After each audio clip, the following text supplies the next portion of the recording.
If you run the roads much here in Cumberland County, specifically downtown Burkesville, you'll notice there's this guy that likes to run a whole lot. And you see him out all the time. It's me.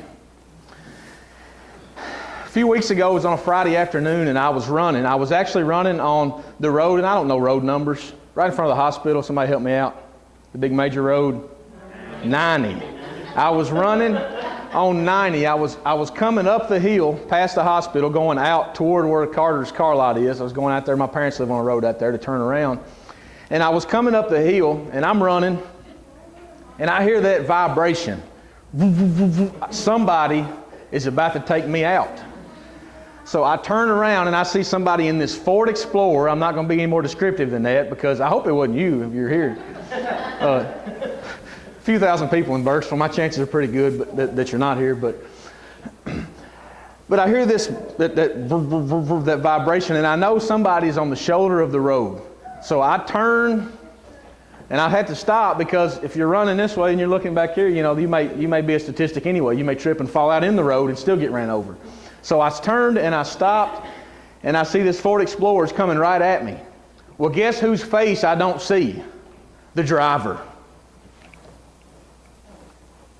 They got one hand on the wheel. I can see the top of their head, and they've got a cell phone in the other hand. They're doing something on their cell phone. I'm about to get ran over. They're on the part of the road, and they still don't know that they should get back on the road. You know, that's a warning for people. You know, if you fall asleep or if you're not looking around, when you hear that, when I hit that when we're driving, that's when my wife gives me that look, you know, like, seriously, you know, can't you drive?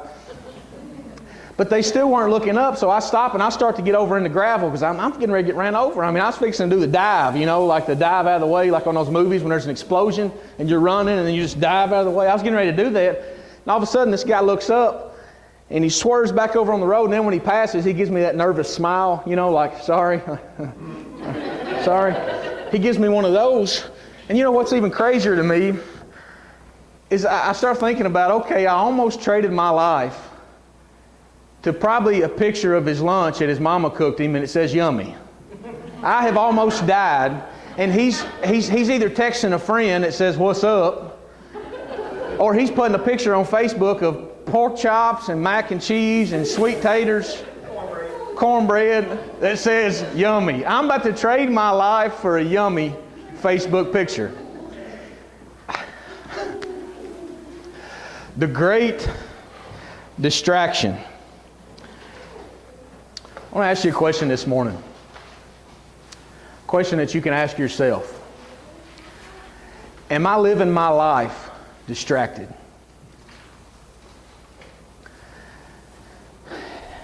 I'm going to be in Luke this morning, chapter 10, if you want to follow along with me. It's in 10:38. If not, we're going to have the words up on the screen right here. It's a story about Jesus and his disciples stopping by the house of Mary and Martha. There's a Mary here this morning. I told her I was going to preach about Mary this morning, and I am. Jesus and his disciples are stopping by the house of Mary and Martha. They're stopping over to eat, okay? And I'm going to read it to you in just a second, but Martha is struggling.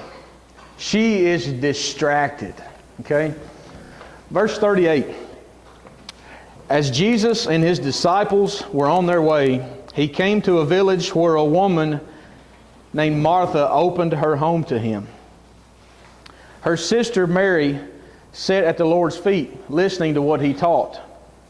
But Martha was distracted. We're going to stop right there for a second. Martha was distracted. Here's Jesus. You know who that is, right? Jesus is in her house. And so are the disciples. And it said while Mary sat at the feet listening to Jesus, Martha was busy. It actually says she was preparing a big dinner. She's so caught up in the moment. She's so distracted by what's going on right now. She can't see that here is the Son of God right in front of her, and she don't even have time to talk to him or have time to listen to him. That makes me think about our lives and how busy we get and how the hum of everyday life can be so loud that we miss the point of all of it. You know, I told you I think there's a couple reasons maybe that Martha was distracted, and you can read it either way. It doesn't tell us. Maybe she was distracted on purpose. Maybe she didn't want to face what was going on in her life.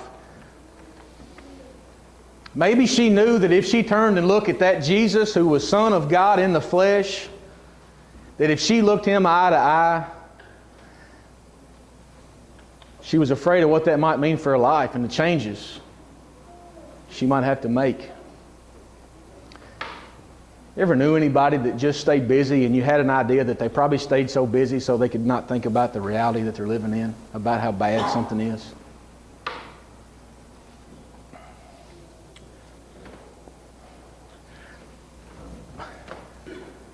But you know, then I think, well, if that's true for Martha, Jesus is not going to beat her up about it. He's going to help her. He's going to love her. He's going to say, look at me. You can never be the same. Every day, you get up, you get in that routine, you go to work. Hopefully you took a shower and all that stuff first or the night before. You go through your day, day after day after day, and so many of them seem all the same. You ever take time to look up at what's right in front of you? Stop. And look what's right in front of you. Not me. Jesus. And He wants to show you what's most important. He wants to show you what's worth living your life for. He wants to give you a whole new purpose. He's got a plan for your life. And He wants you to stop and He wants you to look at Him today. This morning, Jesus has got you. And He says, look at me. Look at me.